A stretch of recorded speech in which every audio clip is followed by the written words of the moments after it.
Hi guys! I just want to share my new lotion na ginagamit ko ngayon. So actually it is Dream Skin Cica Plus Glota.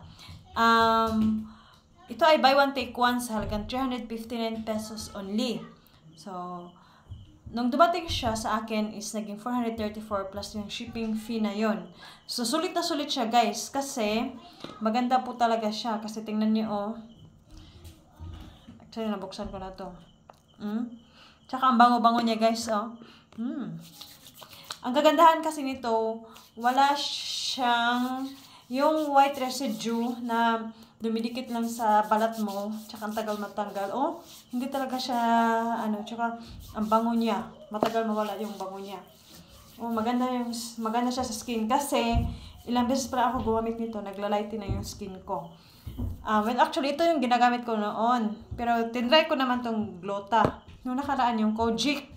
Ngayon naman, yung Glota. Tsaka, mamaya,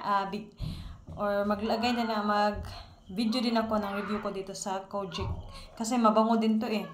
Actually, bago ko pa rin siyang ginamit, kaya effective naman siya para sa akin. Para ito sa mga naghahanap ng magandang lotion na kung saan walang residue tapos effective. So, siguro depende yan sa ating mga skin. So, sa skin ko naman is effective siya.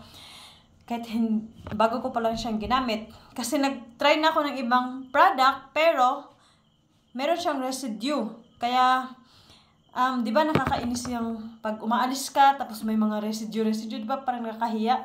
Kaya, ito ang nagustuhan ko sa Dream Skin kasi mabango pa, tsaka wala siyang residue talaga, oh. Kahit anong gawin mo, kahit maramihan mo pa ang lagay, oh. Kahit, wala siyang residue. Ayan, oh, wala siya talaga siyang residue na matot. Kahit basa pa yung mo. Basa, wala talaga, oh. Tsaka ang bango-bango niya, guys. Ang ganda siya gamitin pag bagong ligo sa umaga, tapos sa gabi, pag bago kang hakbat. So, please click Kilo Basket if you want to buy. So, thank you. Para sana tayo ay may karoon ng smooth at maputi na skin.